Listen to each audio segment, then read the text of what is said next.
कल्पना कीजिए कि स्वयं भगवान श्री कृष्ण जो गीता के ज्ञानदाता हैं, जो महाभारत के मार्गदर्शक हैं, जो धर्म और सत्य के सबसे बड़े व्याख्याता माने जाते हैं, वही श्री कृष्ण अपने ही नाम से ऊपर एक नाम को सर्वोपरि बता दें, तो क्या आप इसे सिर्फ एक भक्ति की बात मानेंगे या इसके पीछे छुपे उस गहरे रहस्य को समझने की कोशिश करेंगे जो इस कलयुग के हर इंसान के जीवन से जुड़ा हुआ है?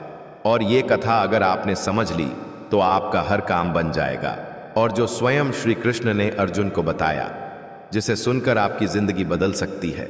और आज के पॉडकास्ट में जो सुनोगे वो आपके रोंगटे खड़े कर देगा, इसलिए वीडियो बिल्कुल मिस मत करना, बस आखिरी तक जुड़े रहना। अब सुनो, जब स्वयं भगवान श्री कृष्ण परम पूर्ण पुरुषोत्तम हैं, तब उन्होंने राम नाम को सर्वोपरि क्यों कहा है? यह प्रश्न जितना साधारण लगता है उतना ही गहरा रहस्य अपने भीतर छुपाए हुए है, क्योंकि यह केवल भक्ति का विषय नहीं है। यह कलयुग के मनुष्य के अस्तित्व, उसकी मानसिक स्थिति और उसकी आत्मिक रक्षा का सबसे बड़ा सूत्र है। और यही वह बात है जिसे समझे बिना कोई भी व्यक्ति इस कथा की गहराई तक नहीं पहुंच सकता है। क्योंकि जब हम भगवान श्री कृष्ण का नाम लेते हैं तो हमारे मन में गीता का दिव्य ज्ञान, महाभारत का युद्ध अर्जुन को दिया गया, अमर उपदेश और ब्रह्म ज्ञान की पराकाष्ठा, सब कुछ एक साथ उभर आता है। और श्री कृष्ण केवल एक अवतार नहीं थे, वे युगों को पढ़ने वाले दृष्टा थे, जिन्होंने पहले ही देख लिया था कि आने वाला कलयुग बाहर से कितना चमकदार होगा, लेकिन भीतर से उतना ही टूटे हुए मनुष्यों का युग होगा। और इसी गहरी समझ के कारण जब महाभारत का युद्ध समाप्त हो चुका था और अर्जुन भविष्य के अंधकार को देखकर भीतर से व्याकुल हो उठा था, तब श्री कृष्ण ने किसी शस्त्र का नाम नहीं लिया, किसी कठिन तपस्या का मार्ग नहीं बताया, बल्कि एक ऐसा नाम लिया जो स्वयं उनके नाम से भी ऊपर बताया गया, और वही नाम था राम नाम। अगर आप भी मानते हैं कि आज का मनुष्य सबसे ज्यादा अपने ही मन से परेशान है, तो अभी इस वीडियो को लाइक जरूर करें। अब ध्यान से सुनो, राम नाम कोई साधारण कथन नहीं है, यह कलयुग के लिए दिया गया एक दिव्य सूत्र है, एक ऐसा मार्ग जो कठिन नहीं बल्कि अत्यंत सरल है। और इसी सरलता में उसकी सबसे बड़ी शक्ति छुपी हुई है। क्योंकि प्रश्न यह नहीं है कि राम महान क्यों है, प्रश्न यह है कि स्वयं श्री कृष्ण ने राम नाम को ही कलयुग का सबसे सरल, सबसे सुरक्षित और सबसे प्रभावशाली आश्रय क्यों कहा है। पद्म पुराण के रहस्यमय श्लोकों में छिपा यह सत्य संत परंपरा के अनुभवों में प्रमाणित हुआ, और आज भी हर उस मनुष्य के जीवन में दिखाई देता है जो भय, चिंता, तनाव और अस्थिरता से गुजर रहा है। क्योंकि कलयुग को शास्त्रों में ऐसा युग कहा गया है जहां मनुष्य का सबसे बड़ा शत्रु कोई बाहरी राक्षस नहीं, बल्कि उसका अपना अस्थिर मन है, और यह अस्थिर मन ही उसे हर दिन भीतर से तोड़ता है। भय, चिंता, तुलना, लालसा और असंतोष, ये सब कलयुग के स्थायी भाव बन चुके हैं। और इससे पहले कि कोई व्यक्ति राम नाम के भक्ति रस में डूबे, उसे यह समझना जरूरी है कि यह केवल आस्था का विषय नहीं, बल्कि मन की चिकित्सा का सबसे गहरा विज्ञान है। अगर आपने कभी अपने मन की अस्थिरता महसूस की है तो कमेंट में जय श्री राम जरूर लिखो। अब आगे सुनो भक्तों, अभी तक आपने जो भी सुना वो सिर्फ शुरुआत थी, असली रहस्य अभी आने वाला है। इसलिए अपने मन को शांत करके पूरा ध्यान लगाए रखना। मनुष्य के पास आज ज्ञान है, सूचना है, तकनीक है, लेकिन फिर भी उसके भीतर शांति नहीं है।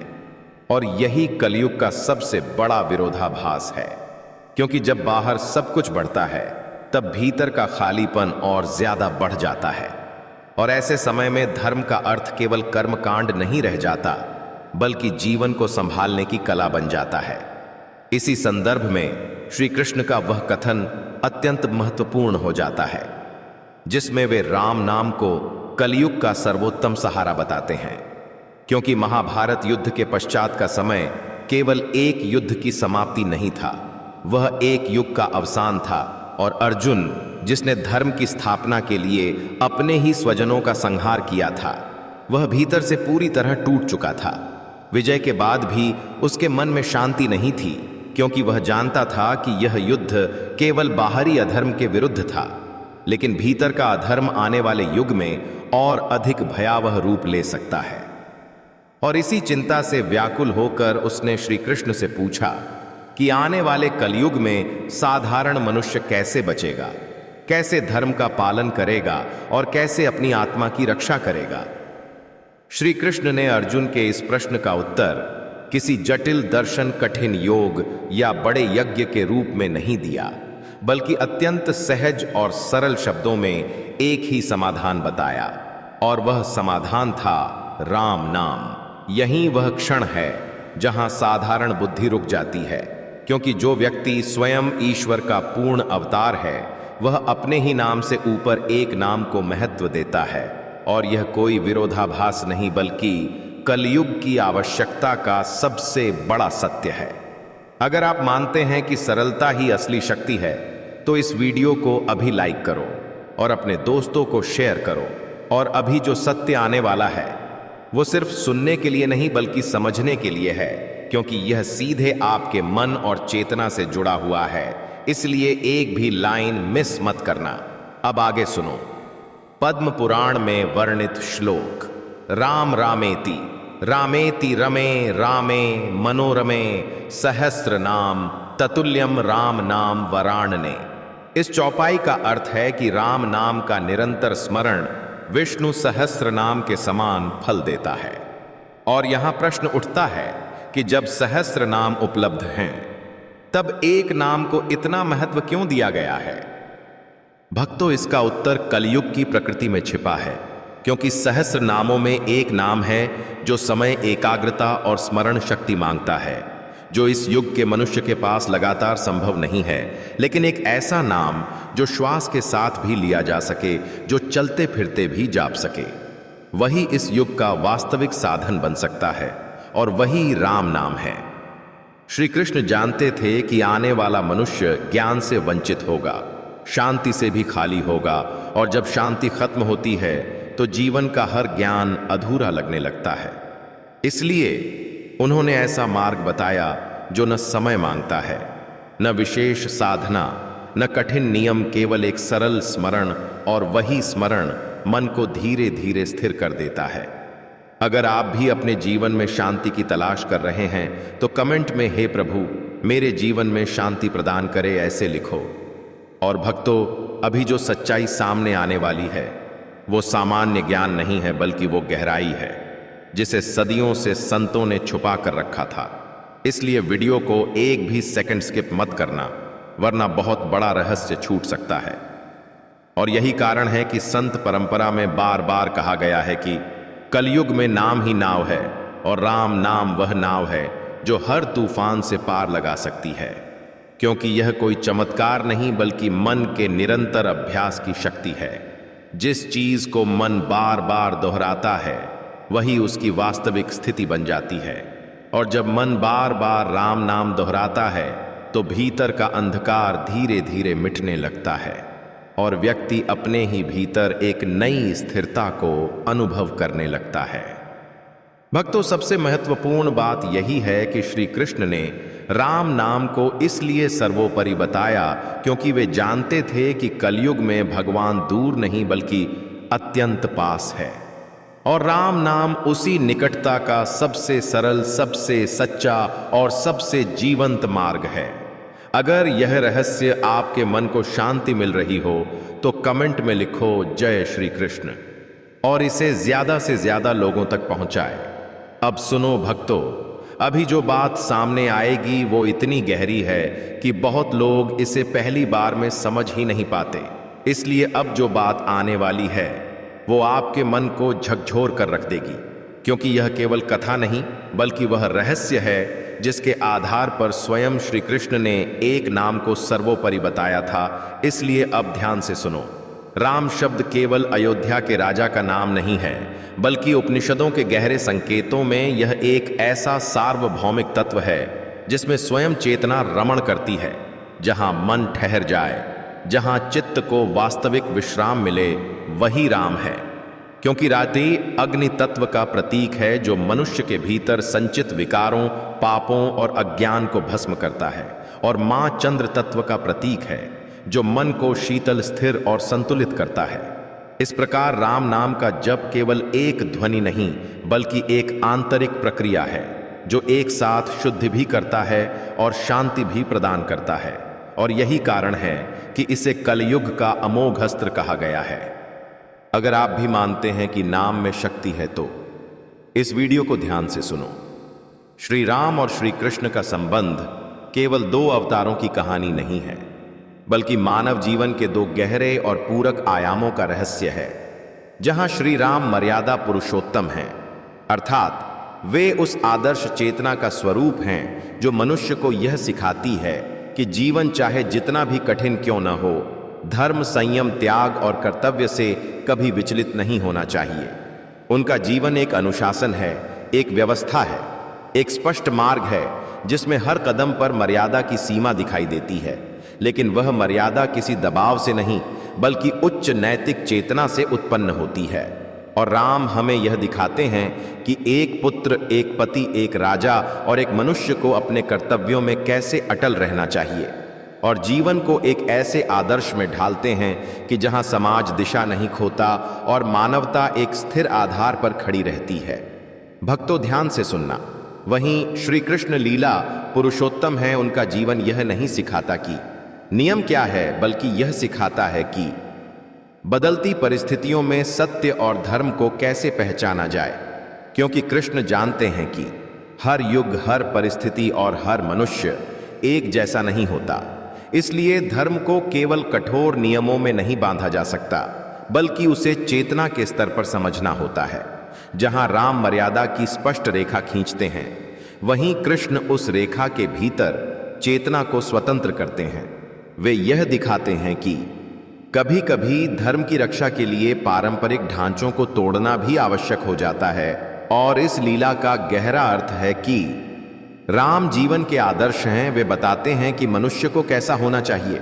वे बताते हैं कि जब जीवन वैसा न रह जाए जैसा होना चाहिए, तब भी धर्म को कैसे जिया जाए। राम का मार्ग आदर्शवादी है और कृष्ण का मार्ग यथार्थवादी। राम हमें मर्यादा सिखाते हैं और कृष्ण हमें करुणा, विवेक और समर्पण सिखाते हैं। अगर आप मानते हैं कि जीवन में आदर्श और विवेक दोनों जरूरी हैं, कमेंट करके जरूर बताना। आपके कमेंट का रिप्लाई जरूर मिलेगा। और आगे सुनो। दोनों विरोधी नहीं हैं बल्कि एक दूसरे के पूरक हैं। जैसे शरीर को अनुशासन की आवश्यकता होती है और मन को चेतना की, वैसे ही मानव जीवन को राम और कृष्ण दोनों की आवश्यकता होती है।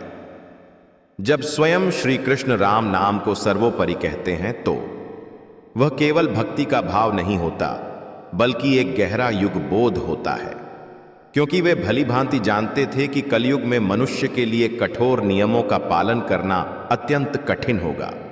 उसका मन अस्थिर होगा, उसकी स्मरण शक्ति सीमित होगी और उसकी परिस्थितियां निरंतर जटिल होती जाएंगी। ऐसे युग में यदि केवल नियम दिए जाएंगे तो मनुष्य टूट जाएगा। इसलिए श्री कृष्ण ने चेतना का मार्ग दिखाया और उस चेतना का सबसे सरल केंद्र बना राम नाम। राम नाम मर्यादा और लीला दोनों का सार है। यह मनुष्य को भीतर से स्थिर करता है ताकि वह बाहरी नियमों के बिना भी धर्म से जुड़ा रह सके, क्योंकि जब चेतना जागती है तो नियम बाहर से नहीं बल्कि भीतर से उत्पन्न होने लगते हैं। अगर आप चाहते हैं कि ऐसे रहस्य आगे भी मिलते रहें तो इस चैनल को सब्सक्राइब कर लीजिए। भक्तों, अगर आगे आने वाली बात को सही से समझ लिया तो आपके सोचने और जीने का तरीका दोनों बदल सकता है। इसलिए अंत तक ध्यान से सुनते रहो। और यही सबसे बड़ा संदेश है कि कलयुग में धर्म बाहर से नहीं बल्कि भीतर से लिया जाएगा, और जीने का सबसे सरल मार्ग है राम नाम। क्योंकि कलयुग की सबसे बड़ी समस्या यही है कि मनुष्य के पास समय नहीं है, धैर्य नहीं है और स्थिरता नहीं है। वह लंबे व्रत नहीं कर सकता, कठिन योग नहीं कर सकता और जटिल शास्त्रों को गहराई से नहीं समझ सकता। और श्री कृष्ण इसी सत्य को पूरी तरह जानते थे। इसलिए उन्होंने ऐसे रहस्य की ओर मार्ग बताया जो सरल भी है और सार्वभौमिक भी है। अब भक्तों, हम जैसे जैसे आगे बढ़ेंगे आपको महसूस होगा कि हर शब्द आपके जीवन में सकारात्मक बदलाव लाने की शक्ति रखेगा और आपको यकीन नहीं होगा। लेकिन अब जो बात आने वाली है जिसे सुनकर आपकी आत्मा तक हिल जाएगी, इसलिए अब आगे सुनो। श्री कृष्ण ने ऐसा मार्ग बताया जो किसी विशेष पात्रता, किसी जाति, किसी समय, किसी स्थान या किसी बाहरी शुद्धि पर निर्भर नहीं है। क्योंकि जब मनुष्य भीतर से टूट रहा हो तब उसे नियम नहीं बल्कि सहारा चाहिए, और वही सहारा राम नाम है। राम नाम में ना कोई बंधन है, ना कोई सीमा है, ना कोई भेदभाव है, क्योंकि यह नाम बाहर की दुनिया के लिए नहीं बल्कि भीतर की चेतना के लिए दिया गया है। और यही कारण है कि इसे इतना सरल बनाया गया कि कोई भी व्यक्ति किसी भी स्थिति में इसे अपना सकता है। अगर आप मानते हैं कि सच्ची शक्ति सरलता में होती है तो इसे ध्यान से सुनो। भक्तों, अभी जो 3 रहस्य आपको बताऊंगा वो सीधे आपकी किस्मत बदलने का इशारा है। अब आगे सुनो। पद्म पुराण में राम नाम से जुड़े 3 गूढ़ रहस्य बताए गए हैं और ये रहस्य ही इसकी दिव्यता को और गहरा बनाते हैं। तो सुनो।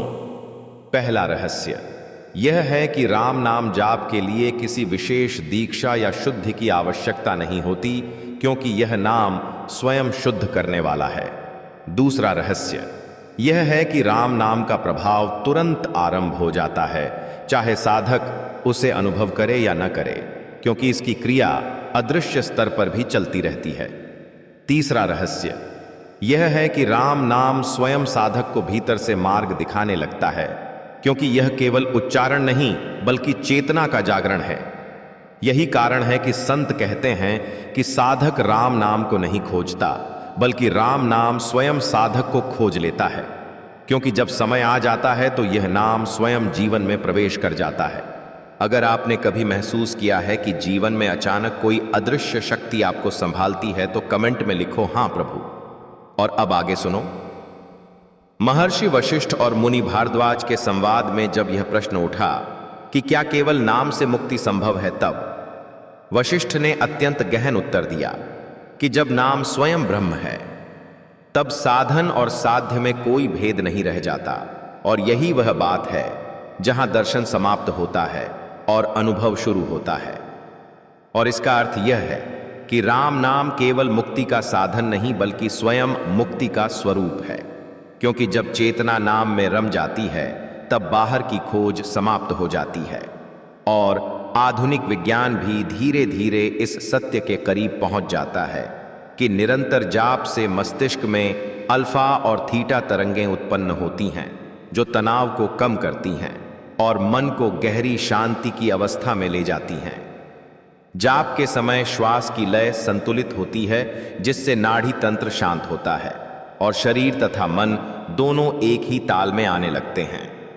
भक्तों, अब आगे जो सुनोगे वो आपके रोंगटे खड़े कर देगा, इसलिए वीडियो बिल्कुल मिस मत करना। तो सुनो। राम नाम का उच्चारण विशेष रूप से हृदय और मस्तिष्क पर सकारात्मक प्रभाव डालता है, क्योंकि यह केवल ध्वनि नहीं बल्कि एक कंपन है जो भीतर की अशांति को धीरे धीरे स्थिर कर देता है। और कलयुग में सबसे बड़ा संकट बाहरी नहीं बल्कि आंतरिक है, क्योंकि मनुष्य बाहर से जुड़ते जुड़ते अपने भीतर से कटता जा रहा है और यही कटाव उसे अकेला, भयभीत और भ्रमित बना देता है। ऐसे समय में राम नाम केवल धार्मिक क्रिया नहीं बल्कि आत्मा का सबसे बड़ा सहारा बन जाता है, क्योंकि यह मनुष्य को उसके भीतर वापस ले जाता है। श्री कृष्ण ने इसे इसलिए सर्वोपरि कहा क्योंकि यह मनुष्य को भीतर से जोड़ता है, तोड़ता नहीं है। वे जानते थे कि आने वाला युग सूचना का होगा लेकिन शांति का नहीं होगा, इसलिए उन्होंने ऐसा साधन बताया जो सूचना नहीं बल्कि अनुभूति दे। अब आगे एक ऐसी दिव्य सच्चाई आएगी जो शायद आपने पहले कभी नहीं सुनी होगी। तो सुनो। श्री कृष्ण की सबसे बड़ी महानता यही है कि उन्होंने कभी अपने नाम को थोपने का प्रयास नहीं किया। बल्कि उन्होंने सत्य को उसके शुद्ध रूप में प्रस्तुत किया, चाहे वह उनके नाम से जुड़ा हो या किसी अन्य नाम से, क्योंकि उनके लिए सत्य सर्वोपरि है। यही कारण है कि उनका यह कथन आज भी उतना ही जीवंत है जितना हजारों वर्ष पहले था, क्योंकि मनुष्य बदल गया है लेकिन उसका मन नहीं बदला है। आज जब मनुष्य भय, अनिश्चितता, आर्थिक दबाव और मानसिक तनाव से घिरा है, तब श्री कृष्ण की वही वाणी समय के पार से गूंजती है कि राम नाम लो, क्योंकि यह कोई संप्रदाय नहीं, इसमें कोई मत नहीं, बल्कि चेतना का मूल स्वर है। जिसने इसे पकड़ लिया वह कलयुग में भी स्थिर है, सुरक्षित है और भीतर से मुक्त है। राम नाम न अतीत की स्मृति है, न भविष्य की कल्पना है, यह केवल वर्तमान का आश्रय है और यही कारण है कि इसे सर्वोपरि कहा गया है। भक्तों, अगर आप भी वर्तमान में जीने की शक्ति चाहते हैं तो जिन्होंने लायक नहीं किया है तो जरूर करें। भक्तों, आगे जो सुनोगे वो आपके रोंगटे खड़े कर देगा, इसलिए वीडियो बिल्कुल मिस मत करना। सुनो, राम नाम की महिमा को समझने के लिए यह जानना जरूरी है कि कलयुग केवल समय की गणना नहीं बल्कि मन की अवस्था है, जब मनुष्य का मन निरंतर भटकता है, जब उसका ध्यान स्थिर नहीं रहता, जब वह सत्य को जानते हुए भी उसका पालन नहीं कर पाता, तब वही अवस्था कलयुग कहलाती है। श्री कृष्ण ने अर्जुन को यह स्पष्ट समझाया था कि आने वाले युग में मनुष्य का सबसे बड़ा पतन उसकी स्मृति का होगा, क्योंकि वह न अपने लक्ष्य को याद रख पाएगा और न अपने ईश्वर को, और ऐसे समय में यदि कोई साधन स्वयं स्मरण कराने लगे, वही युग का सबसे बड़ा सहारा बन जाता है। राम नाम ऐसा ही साधन है, क्योंकि यह स्मरण नहीं कराता बल्कि स्वयं स्मरण बन जाता है। राम नाम केवल उच्चारण नहीं बल्कि चेतना की एक तरंग है, और जब मनुष्य इसे लेता है तो वह केवल शब्द नहीं बोलता बल्कि अपने भीतर छिपी दिव्यता को स्पर्श करता है। यही कारण है कि संत कहते हैं कि पहले मन शुद्ध है तो फिर राम नाम लिया जाए। यह आवश्यक नहीं बल्कि राम नाम स्वयं मन को शुद्ध कर देता है। अब एक कथा सुनो, क्योंकि वाल्मीकि रामायण इसका सबसे बड़ा प्रमाण है। वाल्मीकि पहले रत्नाकर नाम के डाकू थे, जिन्होंने कोई वेद नहीं पढ़ा था, कोई यज्ञ नहीं किया था, कोई साधना नहीं की थी, लेकिन केवल राम नाम के निरंतर जप ने उनके पूरे अस्तित्व को बदल दिया, और वही व्यक्ति आगे चलकर महर्षि वाल्मीकि बना। यदि राम नाम में इतनी शक्ति न होती तो श्री कृष्ण इसे कलयुग का सर्वोच्च साधन कभी नहीं कहते। श्री कृष्ण यह भी जानते थे कि कलयुग में अहंकार अत्यंत सूक्ष्म रूप में काम करेगा और मनुष्य स्वयं को बहुत ज्ञानी, बहुत आधुनिक और बहुत सक्षम समझेगा, लेकिन इसी भ्रम में वह ईश्वर से जुड़ जाएगा। राम नाम इस अहंकार को बढ़ाता नहीं बल्कि उसे धीरे धीरे गलाता है, क्योंकि जब व्यक्ति बार बार राम नाम लेता है तो उसका मैं कमजोर होने लगता है और उसके भीतर समर्पण जन्म लेता है, और यही समर्पण कलयुग में मुक्ति का सबसे बड़ा द्वार है। इसलिए भक्तों, श्री कृष्ण ने ऐसा मार्ग बताया जो किसी पात्रता, किसी भेदभाव, किसी नियम या किसी विशेष अवस्था पर निर्भर नहीं है, बल्कि हर व्यक्ति के लिए समान रूप से सुलभ है, क्योंकि जब युग टूट रहा हो तब समाधान भी इतना सरल होना चाहिए कि कोई भी उसे पकड़ सके। भक्तों, अब ध्यान से सुनना। तुलसीदास ने जब रामचरितमानस में लिखा है कि राम नाम सुमिरन से बड़ा कोई तप नहीं और राम नाम से बढ़कर कोई धन नहीं, तो वह केवल भक्ति की भावना नहीं है बल्कि एक अनुभूत सत्य का उद्घोष है। तुलसीदास कोई साधारण कवि नहीं थे, वे शास्त्रों के ज्ञाता, अनुभवी और गहन साधक थे।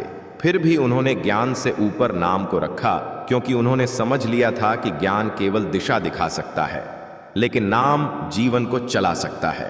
अब आगे और सुनो, यह परंपरा केवल तुलसीदास तक सीमित नहीं रही। कबीर, मीरा, नामदेव, रामानंद और अनेक संतों ने अपने जीवन का केंद्र राम नाम को बनाया, क्योंकि उन्होंने अनुभव किया कि जब भीतर का शोर शांत होता है तब केवल एक ही ध्वनि शेष रहती है, और वही ध्वनि राम नाम है। यह संत परंपरा उसी गहरे सत्य की पुष्टि करती है जिसे श्री कृष्ण ने अर्जुन को समझाया था कि कलयुग में मनुष्य का सबसे बड़ा संकट बाहरी नहीं बल्कि आंतरिक होगा, क्योंकि वह पाप से अधिक अपराध बोध में जिएगा और मनुष्य गलती करेगा और फिर स्वयं को दोषी मानकर भीतर ही भीतर टूटता जाएगा और यही टूटन उसे ईश्वर से दूर कर देगी। ऐसे समय में राम नाम केवल पूजा नहीं बल्कि मन की चिकित्सा बन जाता है। यह धीरे धीरे उस अपराध बोध को धो देता है जो मनुष्य को यह अनुभव कराता है कि ईश्वर दंड देने वाला नहीं बल्कि उठाने वाला है। श्री कृष्ण इसी करुणा के पक्षधर थे, इसलिए उन्होंने ऐसा मार्ग चुना जिसमें भय नहीं बल्कि प्रेम है, दबाव नहीं बल्कि स्वीकार है और नियम नहीं बल्कि चेतना है। राम नाम जप का एक और गूढ़ पक्ष यह है कि यह व्यक्ति को पूरी तरह वर्तमान में ले आता है। जब मन राम नाम में स्थिर होता है तो वह न अतीत के पछतावे में नहीं रहता है और न भविष्य के भय में, वह केवल इसी क्षण में ठहर जाता है। और यही ठहराव ध्यान है, यही ठहराव योग है। श्री कृष्ण ने गीता में कर्म योग सिखाया था और राम नाम उसी कर्म योग का सबसे सहज और जीवंत रूप है, क्योंकि यह कर्म को चेतना से जोड़ देता है। और श्री कृष्ण ने यह भी स्पष्ट किया है कि कलयुग में धर्म का स्वरूप बदल जाएगा। लोग धर्म को प्रदर्शन का माध्यम बना लेंगे। मंदिर होंगे लेकिन मन अशांत होंगे, शास्त्र होंगे लेकिन जीवन में करुणा नहीं होगी। ऐसे समय में राम नाम वह आंतरिक अग्नि है जो दिखावे को जलाकर सत्य को प्रकट कर देगा, क्योंकि यह बाहर नहीं भीतर काम करता है। राम नाम का प्रभाव केवल व्यक्तिगत नहीं बल्कि सामाजिक भी है। जब व्यक्ति शांत होता है तो उसका व्यवहार बदलता है, जब व्यवहार बदलता है तो परिवार बदलता है, और जब परिवार बदलते हैं तो समाज बदलता है।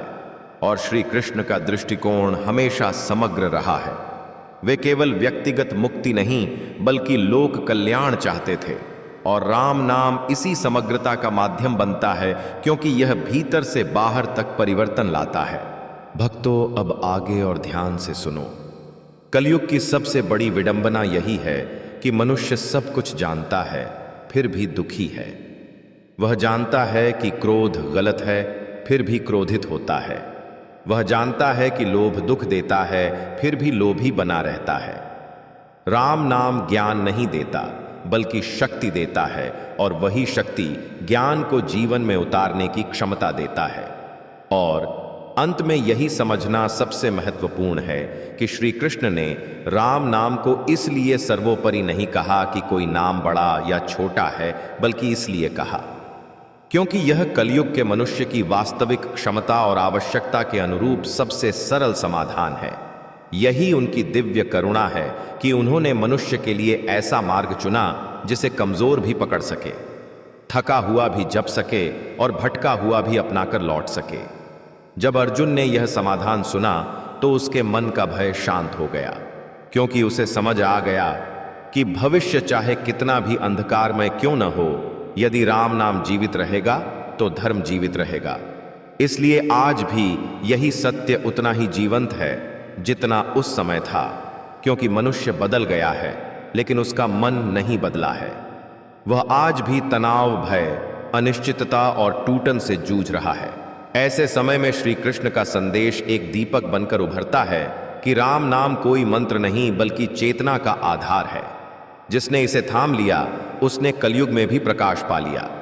इसलिए श्री कृष्ण ने राम नाम को सर्वोपरि कहकर कोई नई भक्ति नहीं बनाई, बल्कि कलयुग के लिए सबसे करुणामय और सरल जीवन सूत्र दिया। जहां मनुष्य का मन सबसे अधिक अस्थिर होगा, जहां सत्य धुंधला होगा और जहां भय भीतर तक बैठा होगा, वहां राम नाम ही वह दीपक है जो बिना शोर किए अंधकार को समाप्त कर देता है। इसलिए भक्तों, आज के इस दिव्य संदेश को सुनने के बाद मुझे उम्मीद है कि आपके मन और आत्मा में राम नाम की शक्ति का अनुभव हुआ होगा। और आपको यह वीडियो पसंद आया हो तो कृपया इसे लाइक करना न भूलें। आपका एक लाइक हमारी मेहनत और भक्ति को और मजबूत करता है और हमें प्रेरणा देता है कि हम ऐसे ही और वीडियो लाते रहें। और आपसे निवेदन है कि कमेंट में ज़रूर बताइए कि आज का संदेश आपको कैसा लगा और आपकी ज़िंदगी में इसका क्या असर हुआ। हम आपके अनुभव पढ़ना चाहते हैं और यह जानना चाहते हैं कि प्रभु का आशीर्वाद आपके जीवन में कैसे काम कर रहा है। अगर आपने अभी तक सब्सक्राइब नहीं किया है तो तुरंत सब्सक्राइब कीजिए और बेल आइकॉन दबाइए ताकि हर नया वीडियो सीधे आपके पास पहुंचे। आपका छोटा सा कदम प्रभु की भक्ति में आपका विश्वास दिखाने का तरीका है और आपके जीवन में सकारात्मक ऊर्जा लाता है। इसलिए एक पल भी मत छोड़िए। लाइक, कमेंट और सब्सक्राइब करके इस पवित्र यात्रा का हिस्सा बन जाइए। अंत बोलो, जय श्री राम।